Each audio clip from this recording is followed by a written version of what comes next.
Question number 4 क्या कहता है, which of the following country and borrowed features is और आर मैच्ड फॉर कॉन्स्टिट्यूशन। तो हमारे कॉन्स्टिट्यूशन में आपको पता है कि हमने काफी सारे कॉन्स्टिट्यूशन को यूज किया था अपने कॉन्स्टिट्यूशन को बनाने के लिए। बेस्ट प्रैक्टिसेस सभी कॉन्स्टिट्यूशन की, वेरियस कंट्रीज के कॉन्स्टिट्यूशन की हमने अपने कॉन्स्टिट्यूशन में लाकर रखी थी। Even the government of India 1935 जो भी था उसमें से भी काफी सारे हमने प्रोविजंस अपने कॉन्स्टिट्यूशन में डाले थे। तो best of the best provisions जो दूसरी कॉन्स्टिट्यूशन में ऑलरेडी एग्जिस्ट करते थे वो हमने अपने कॉन्स्टिट्यूशन में डाले थे। तो यहां पे वही चीज पूछी जा रही है कि किस कंट्री से आपने कौन सा बेस्ट फीचर बोरो किया था। तो पहला कहता है कि इमरजेंसी के जो प्रोविजन है वो आयरिश कॉन्स्टिट्यूशन से लिया है, हो सकता है। स्ट्रॉन्ग सेंटर का जो हमारा, क्योंकि आपने देखा होगा यूनिटरी इंक्लिनेशन है हमारे कॉन्स्टिट्यूशन का, हमने डिस्कस किया पुराने लेक्चर्स में, तो ये हमने कैनेडियन कॉन्स्टिट्यूशन से लिया है, हो सकता है। लिबर्टी इक्वालिटी फ्रेटर्निटी का जो कॉन्सेप्ट है ये हमने फ्रेंच कॉन्स्टिट्यूशन से लिया है, ये भी हो सकता है। यहां पे आप वीडियो को पॉज कर दीजिए, सोचिए इसके बारे में और फिर इसके बारे में हम डिस्कस करते हैं कि कौन सा प्रोविजन कहां से लिया गया।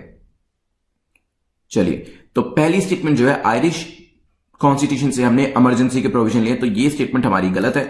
यहां पर जो आंसर है दैट इज वेमर कॉन्स्टिट्यूशन, जिसको जर्मनी का कॉन्स्टिट्यूशन भी कहते हैं।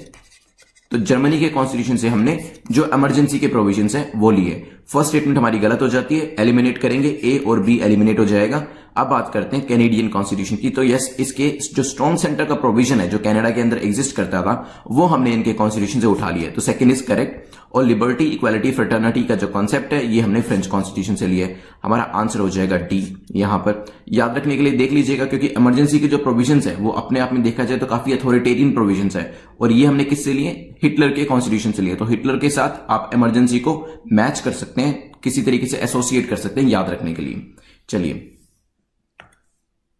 ये जो पर्टिकुलर पेज होगा आपके लक्ष्मीकांत की बुक में, इसे अच्छे से देख लीजिएगा, याद कर लीजिएगा कि किस कॉन्स्टिट्यूशन से क्या लिया गया है, क्योंकि यूपीएससी इसके ऊपर क्वेश्चन फॉर्म कर देता है। जैसे कुछ इंपॉर्टेंट चीजें हैं वो आपको देखनी पड़ेगी, जैसे प्रोसीजर एस्टैब्लिश बाय लॉ है वो कहां से लिया गया है, जापानीज कॉन्स्टिट्यूशन से लिया गया। इसी तरीके से मैंने आपको बताया कि जो हमारे प्रीएम्बल के अंदर लिबर्टी इक्वालिटी फ्रेटर्निटी की टर्म्स दी गई है फ्रेंच कॉन्स्टिट्यूशन से लिया है, और जो प्रीएम्बल के इकोनॉमिक पॉलिटिकल पॉइंट है ये यूएसएसआर से लिए गए।